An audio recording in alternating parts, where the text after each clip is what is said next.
and welcome to the first episode of the Registry Exchange. Comment in the chat if you can see us and hear us okay, just to kind of make sure everything's working. This is our first time doing this, so be patient with us as we're navigating this live format, and we really welcome your feedback to make this a success. So, the Registry Exchange is an interactive roundtable discussion where we're going to answer your live questions, comments, and discuss registry topics. We're going to have guest speakers in the future, and we plan to do these several times throughout the year. So, give us your feedback on what you'd like to see in future topics and how we can best navigate hot topics in the registry, new innovative oncology therapies, and best practices. My name is Karen Mace, and I'm an Oncology Registry Solutions Advisor with Registry Partners. My role is to assist clients to find registry solutions to meet their cancer program needs, whether it's backlog support, accreditation support, mentoring, and much more. And joining me today is Erin Weber. And Erin, I'm going to let you introduce yourself. Hello, everyone.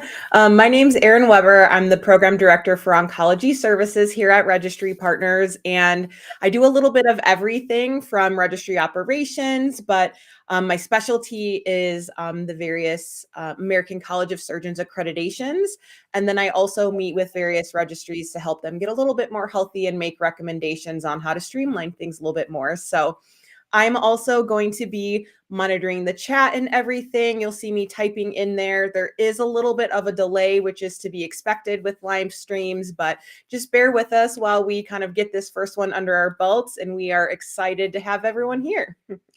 Yes, and if anything's delayed, go ahead and refresh your computer, and that might help catch everything up. So these sessions will be around 30 minutes. So we're going to go ahead and hop right in on today's topic. And today's topic is registry readiness and setting the stage for 2025. I know it's April, but it's still the first quarter of the year. So it's still appropriate to go ahead and set goals and things for your new year. So there are several things that you can do in the first quarter of the year to help to prepare for success in your registry or your workplace.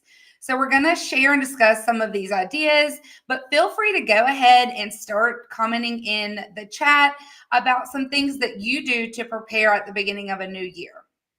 So Erin and I put together a to-do list of some things to have a strong start to 2025. So the first thing that we wanted to share is case finding updates. So I'm going to go ahead and ask, did you send an updated case finding list to your IT department for any new reportable sites for 2025? This should ideally be done in the last quarter of the previous year to ensure a timely start for January 1st. If you've not already done that, go ahead and get your updated list to identify new cases. Erin and I will be sharing some documents today, and we have the case finding list that we'll share with you if you haven't done that. But Erin, do you have any comments on case finding list and updates for that? Yeah, so the ICD-10 case finding list is released by SEER in the last quarter, and it's for the fiscal year of the next year. So they did release it in October of 2024. We do have that available to you. I'll put a QR code up here in a minute that you guys can scan, and it'll take you to all of the resources that we're discussing today, including that ICD-10 code list. So if you haven't already given it to your IT, you can definitely do that now. It's never too late. We do have some people chatting. So Kimberly does say that, yes, it comes out in October. And then also Nancy has shared that she reviews all her manuals and then updates the policy and procedure manuals. And we will talk about that a little bit more in a minute. So thank you guys. Yes. And I did want to add about case finding list. If you're not doing an automated import of your case finding and follow up, you can ask your IT department in conjunction with your software vendor how you can get that automated. Most of the software vendors have that free. They just send you the instructions and you'll send it to your IT department. So if you're not already doing that work automated and you're doing all of that manually, that might be a great place to start and at least planning for your IT to help you with that. So just wanted to mention that. Next thing on our to-do list is review. So if you're accredited, have you reviewed your completeness report for the previous year and identify some areas that need improvement? So Erin, I know doing accreditation in your role, you do a lot with the completeness report. Can you tell us a little bit more about the completeness report? Yeah, the completeness report used to be located in the Q port, and it actually is now in RCRS under the operational reports. And it essentially is looking at a bunch of different data values and seeing if your registry has used blanks or maybe a string of nines for unknowns. And then it will highlight that so that you can review those cases if they seem to be like higher percentage above like the national average and things like that. So it's really helpful to make sure that all of your treatment and values are being pulled into your registry. And then also you can use that review as part of standard 6.1 for your QC review for accreditation. Perfect. Thank you. The next thing we're going to share with you guys is just an idea that we came up with that could really help add some value to your registry. This is called a registry value report. So Erin's going to pull up an example of the registry value report, but it will also be in those resources that we've mentioned if you scan the QR code.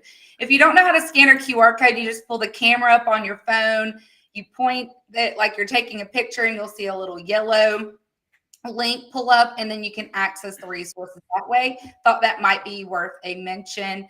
So registry value reports is something that you can create to identify some areas that you could share with your administration and really showcase your registry contributions. So Erin, if you want to scroll down a little bit and we can talk through some of these things that we came up with to share in a registry value report. So I really want to encourage everyone in the registry to be proactive in sharing registry data. It really helps to build rapport with administration and physicians in your facility, and it can highlight how registry data can be used for planning, outcomes, and quality initiatives. So comment in the chat if you do share reports with your administration or some initiatives that you're working to share with your administration this year. So Erin, if you want to scroll down a little bit further, and I'll walk through some things that we came up with on the registry value report. So we did some things that you could show your abstracting timeliness, your follow-up rates, what those are. If you have early and late stage cancers, you can kind of highlight some of that data, and then some of the quality initiatives that you may be working on through your accreditation. And then also any public health contributions that you've been discussing on Cancer Care Committee.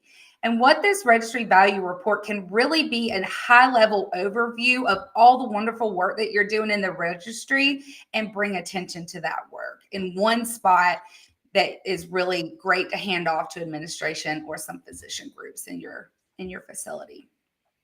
Thank you, Erin.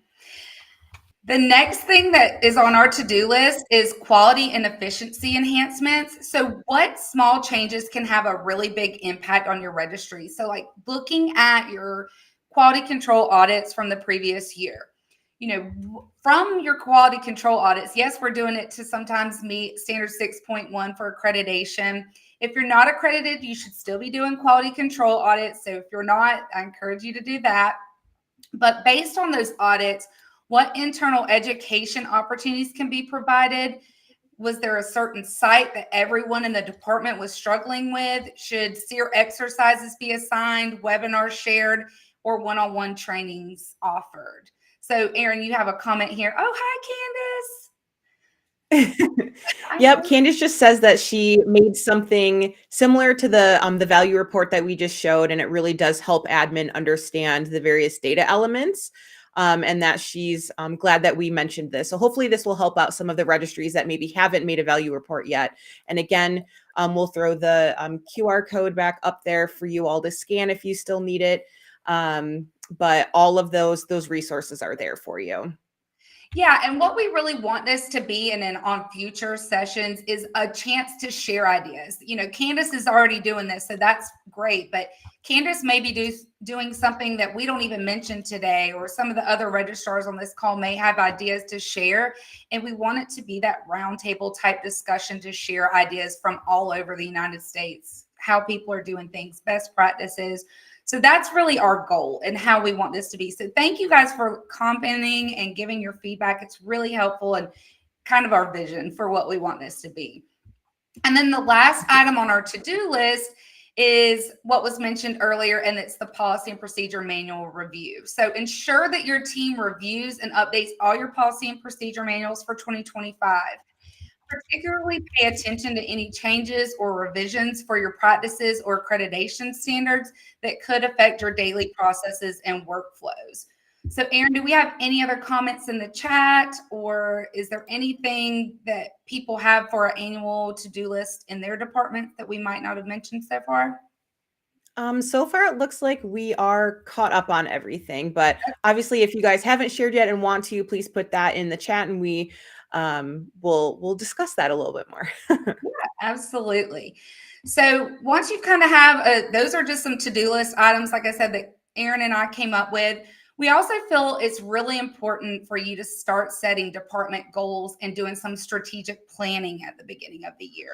So determining goals is a huge part of this work in setting the stage for success in a new year. So we came up with some ideas that you could establish your department goals on. So the first being productivity expectations.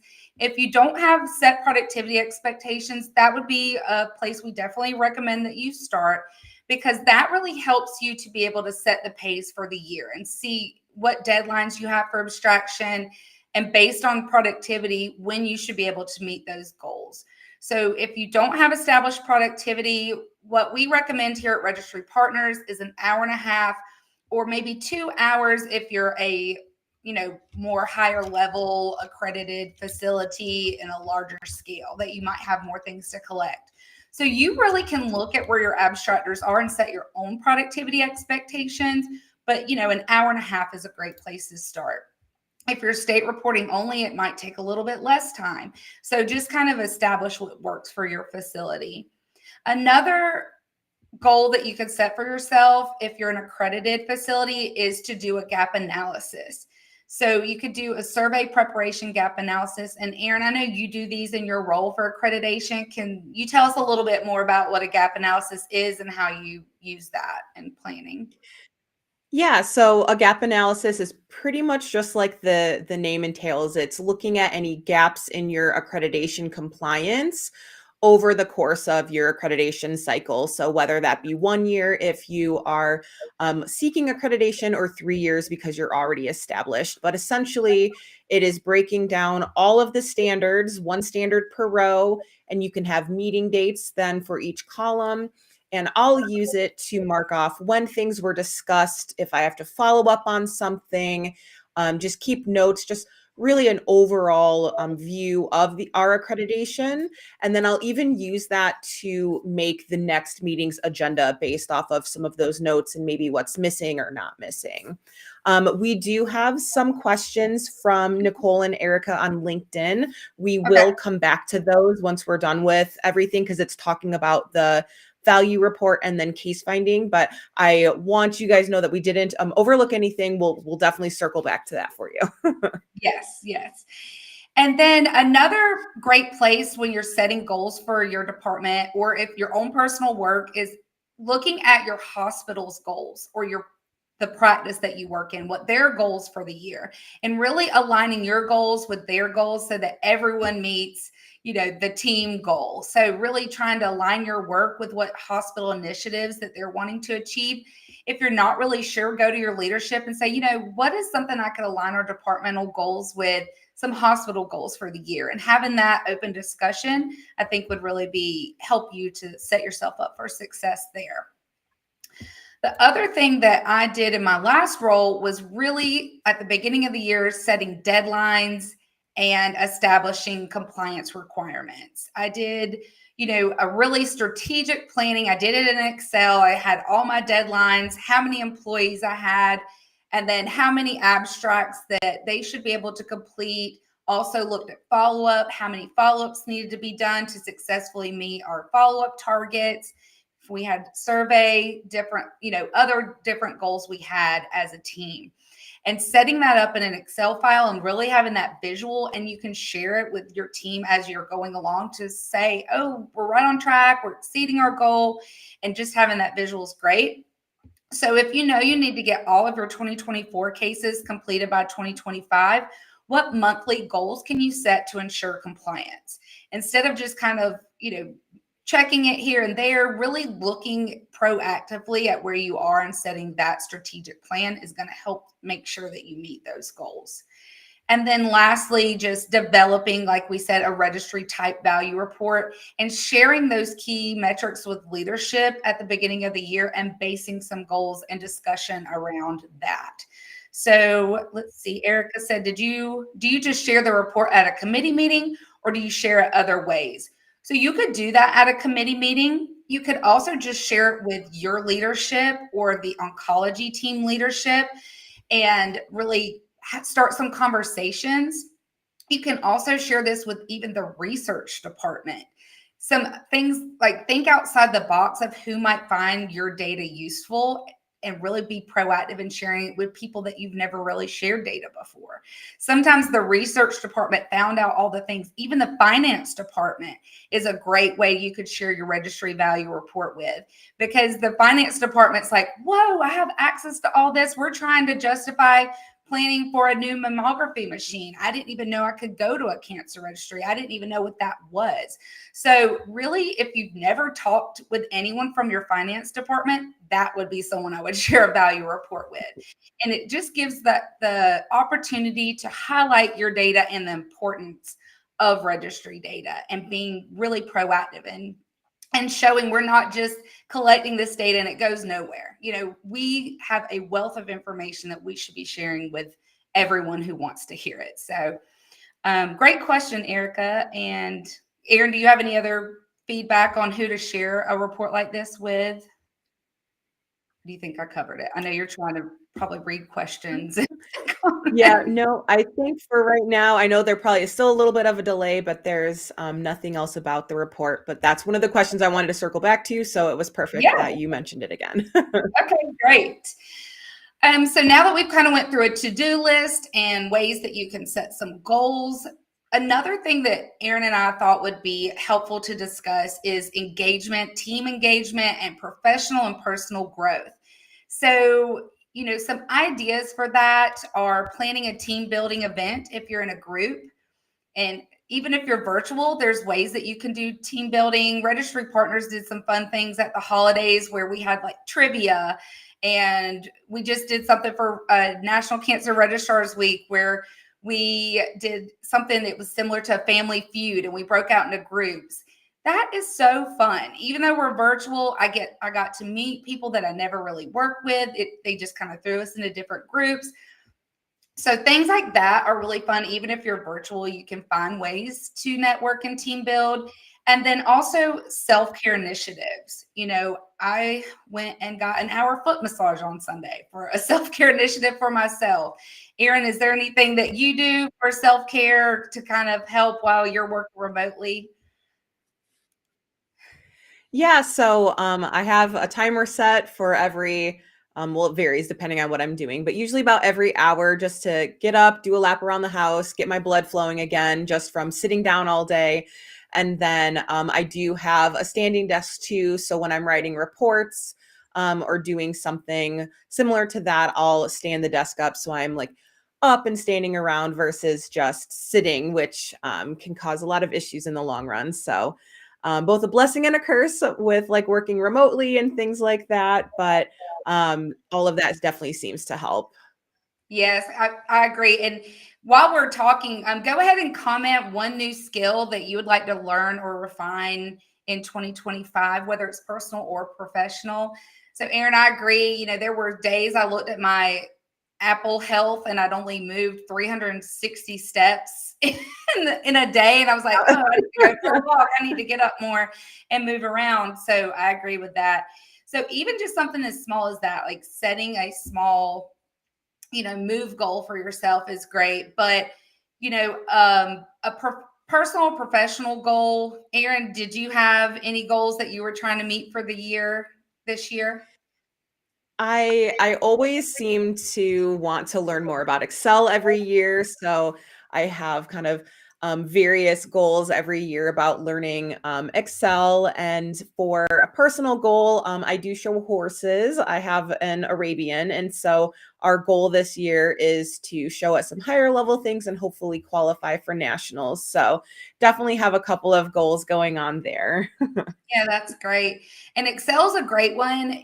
There is so much to learn with Excel. So even if it feels, overwhelming to say, I want to learn more about Excel, like maybe picking a particular section of Excel that you want to learn more about. So it could be formulas, it could be learning more about pivot tables. Picking one section of Excel is even a great place to start because there's so much you can do with Excel. And especially being in the data business, we can really use it Yep. to highlight all the wonderful data that we have. And then for me, I chose a personal goal. This format, the Registry Exchange, was a professional goal of mine, and so we're doing that. So check that off. But we're going to keep moving with other personal professional goals. And one that I wanted is to learn pickleball. And so I'm working on that skill. I did sign up for a class.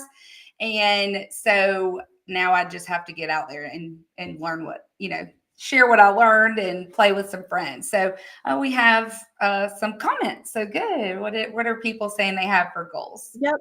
So one of our viewers on LinkedIn did say as a personal goal, she's learning to speak German, or they're learning to speak German, which is amazing. I know German is not a very easy language to learn. And then let's see, Nicole here. Is it coming up? Okay. Changer, that's for sure. Once I finally figured out exactly how to do them, I use them all of the time now. And let's see, we've got a few that's great. coming And I in. yeah, Oh, good. yep. Melissa wants to try to find the time to exercise. I think definitely we all would like to do that a little bit more, especially working remotely. But yeah, and there's someone in LinkedIn who is German and is happy to help anyone who wants to learn to speak German. So that's always fun. Oh, that's awesome. So that's cool. But yeah, keep commenting your goals. We might walk through a couple more of those. I know we have a few minutes left. Oh, learn sign language. That's awesome, Laura. Yeah, So that's a yeah, great keep goal. commenting because I like to see what other people's goals are, and then it might make me evaluate something that maybe needs to be a goal of mine.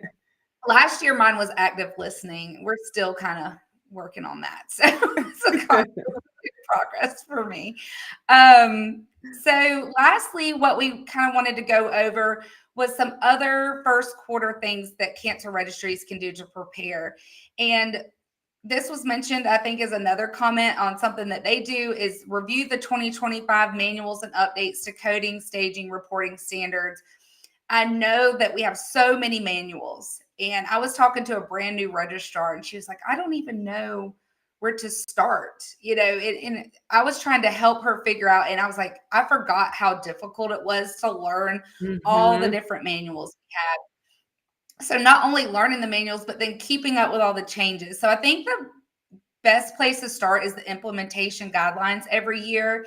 If you're not looking at the implementation guidelines, you're probably missing a change or something new that has changed in registry. So we did put that in our resources under the manuals section and a link to that. And that really includes all the standard setter changes kind of in one spot, or at least a pretty good overview of all those changes from everywhere in one place. So it'll have the store changes, SEER changes, NACER change, all of that in one place. So definitely check those out. And then also, identifying regulatory and accreditation changes that can really impact registry operations. So Erin, with you doing accreditation, I know there's been a ton of changes with NAPBC. How do you keep up with all the accreditation changes that are happening? Yeah, I think the biggest one is getting signed up for the cancer program news, which if you just go on the ACOS website and search for that, it'll give you a link on how to sign up and everything. And really it's sent out every other week on Thursday. And it gives you all of the information, because we know accreditation, they will change when they want to, however often they want to, without any warning. So it's great to have that as a resource. And then of course, just seeing what's been posted on the cancer forum and that sort of thing to see if you can learn anything, or if someone has the same questions that you might about accreditation. I'm looking in chat too. There's a lot of cool stuff going on in here. So thank you guys for chatting it up. Yeah, I love that. And one thing that I really want to see happen with registry to communicate the changes is kind of like a town hall. So it'd be great if we could get it on the national level with NCRA. So that's a goal that I would like to bring forward to the NCRA. But if not, like, I'm going to start that on our state level, hopefully doing a town hall to go over changes as they come out each quarter, just so it's like a general place where we could talk, go over the changes, see if anybody has any questions, and then help registrars in our state to direct them to some education about those changes. Oh, hey, did you know Registry Partners is doing a coding break on that change? Or Omega's doing a talk on that change. So, NACER's doing one. So just really connecting a lot of registrars in one spot so we can get that education in one place. So, Erin, if you want to read that comment. Yeah, it kind of is bouncing off of some of your ideas. So looking for in-person meetings to attend locally. This user is an AHIMA student, mentor for new ODSCs, and I volunteer at the HIT advisory board for a local community college, which I really enjoy. Maybe some others would too. That's definitely fantastic to get some of those volunteer hours in, especially with mentoring those new ODSCs.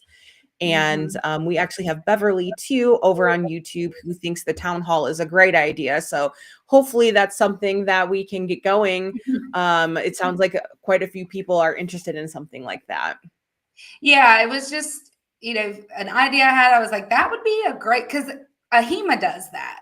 And I attended theirs and I was like, wow, we need something like that, And so just being involved in different associations, you gain ideas. Chats like this, you gain ideas, and that's kind of the goal, right? So that's kind of what we want to do. And then, lastly, we provided a link to the manuals that you should be utilizing in 2025.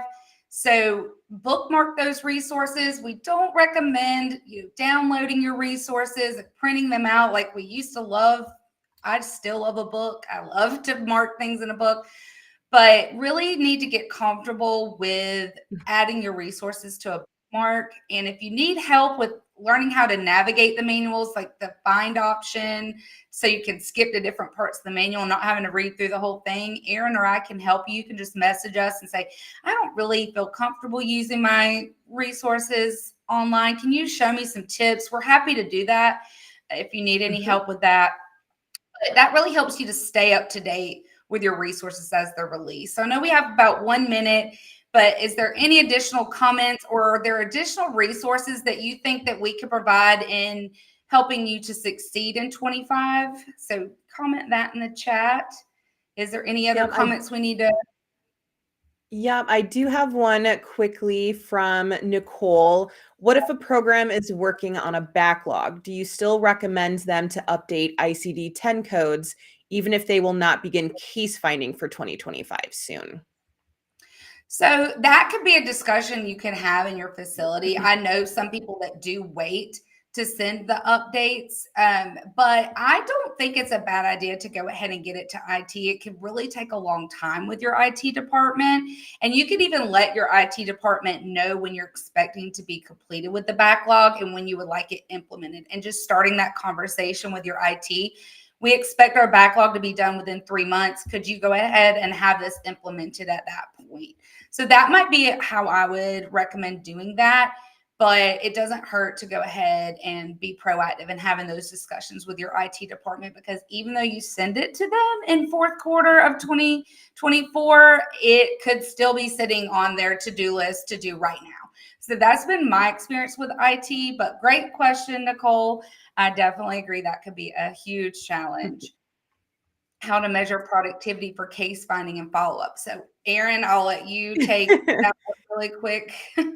Yep. Typically, our recommendation is 12 lines per hour for your MDI list and then follow up, and then 20 lines an hour or more for pathology, depending on what your system is. And really, the only way to measure that is to keep track of how much time you spent on each task and how many lines of patients or numbers of pathology reports that you got through, and then figure out how many lines or cases per hour you're going towards, and just really choosing that goal for productivity for your department, and then working on different processes to try to meet that.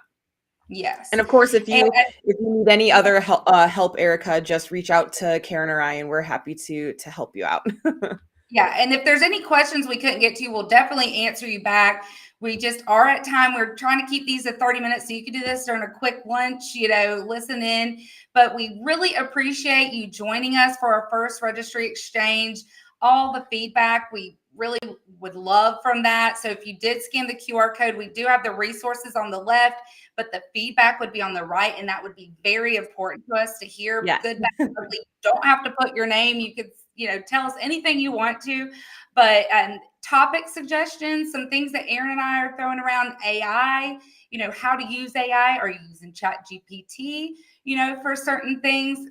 Do you even know where to start with utilizing AI? And maybe having a guest speaker that's using AI in the registry is one that we were kind of thinking about. So if that sounds good to you, let us know that in the comments. We just want to make this as valuable for you as possible.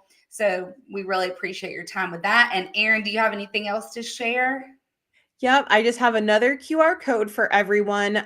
We do have our oncology coding break tomorrow at 12:30 Eastern. If you scan the QR code and you're not already registered, this will take you to registration. But it's an hour long, 1 CE, and it counts for category A, but it's talking all about neoadjuvant therapy and coding tips and tricks, that sort of thing. So it would be wonderful if you guys joined us tomorrow as well, and earn a free credit for you. But otherwise, that is everything. Thank you so much for joining us. And if you ever want to go back, this will be saved on our YouTube channel because we're live over there, as well as LinkedIn. And that would be great. And as Karen mentioned too, on the first QR code with our resources, we do have that feedback survey. So if you could please let us know any topics you have or improvements or thoughts, tips, tricks, anything, definitely please let us know. We would really appreciate it. Yes, and if you're ever interested in about learning more about Registry Partners services or coming to work with Erin and I, because we're really fun, just let us know that as well. You can send us a private message and we'll be happy to talk with you more about that. So just thank you so much for your time, and we look forward to seeing you on our next Registry